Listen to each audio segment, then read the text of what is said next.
Perkembangan baru ini terjadi karena adanya syok yang disebabkan karena ada pergeseran demand dan supply ya Mbak ya. Jadi kalau secara historis ya, kita lihat penyebab dari pergerakan harga pada komoditas pangan ini diantaranya cenderung disebabkan karena yang pertama itu tingginya permintaan terhadap suatu barang atau komoditas pangan tadi. Ini kecenderungannya terjadi pada momen perayaan Hari Besar Nasional. Kemudian faktor lainnya adalah karena adanya ketidakstabilan pasokan yang seperti kita ketahui komoditas pangan ini sangat tergantung pada faktor musiman, kemudian ada juga cuaca dan juga isu-isu produksi. Di mana pada saat terjadi perubahan cuaca yang ekstrim misalkan, maka akan mempengaruhi produktivitas dari komoditas pangan tersebut, yang pada akhirnya dapat menyebabkan fluktuasi pada pasokan pangan itu. Nah, selain itu juga faktor produksi ya seperti kelangkaan bahan baku tadi sudah disebutkan juga oleh Pak Ngadiran ya, kemudian tingginya biaya produksi dan input lainnya ini juga dapat mendorong harga pangan tetap tinggi, karena pada dasarnya produsen itu kan cenderung untuk mempertahankan keuntungannya ya. Sehingga pada akhirnya harga di tingkat konsumen pun juga akan menjadi tinggi.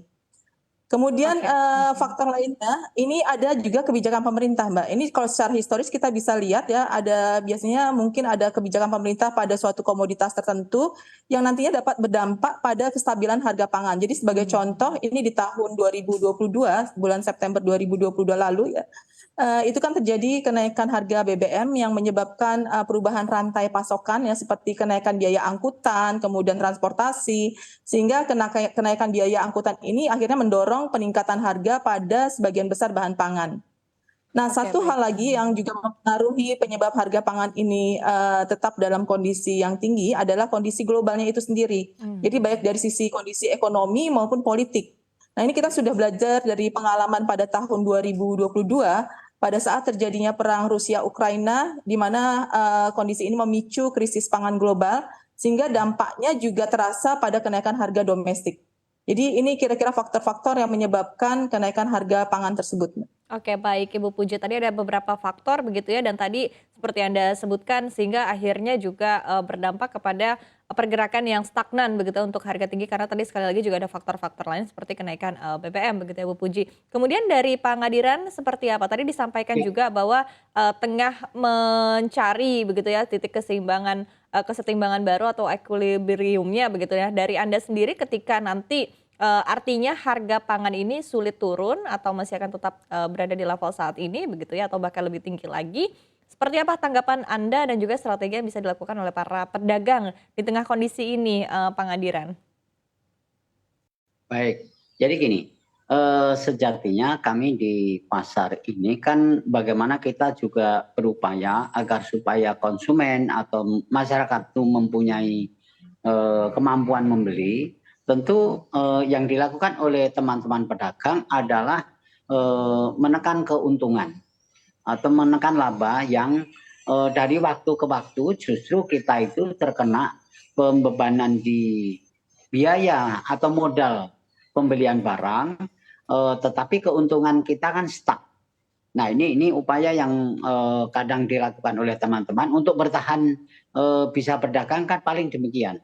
Namun demikian yang paling utama adalah bagaimana agar supaya daya beli masyarakat itu tetap baik, tentu mereka harus ada penghasilan baik dari petani, peternak, kemudian para buruh ataupun stakeholder terkait lain, di mana itu akan mempengaruhi daya beli mereka akan tetap bertahan, melemah atau dia menguat.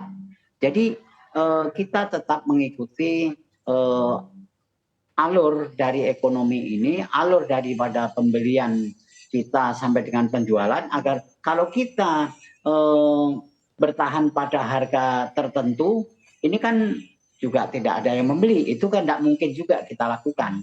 Jadi kita tetap berupaya dari waktu-waktu, paling tidak bagaimana kita bisa bertahan untuk berdagang, ya keuntungan kita yang memang semakin hari semakin menipis karena ada penekanan di biaya keuangan.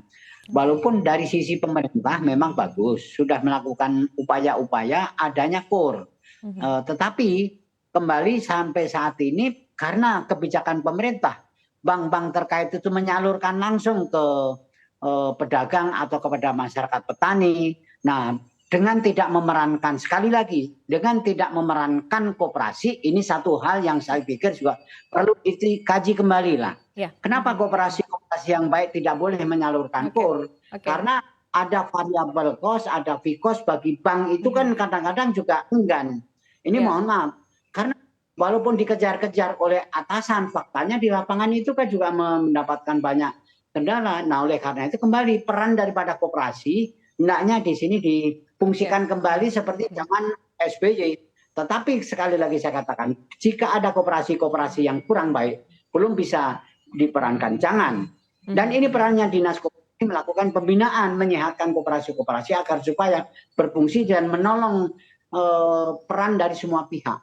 Bagaimana kita membantu, bagaimana kita membantu masyarakat, petani, pedagang, dan nelayan, dan lain-lain.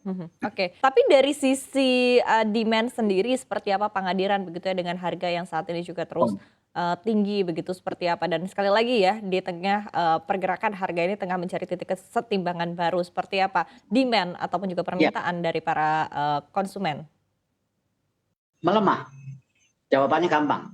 Daya beli melemah karena satu sisi masyarakat ini, si konsumen ini kan tidak ada income tambahan.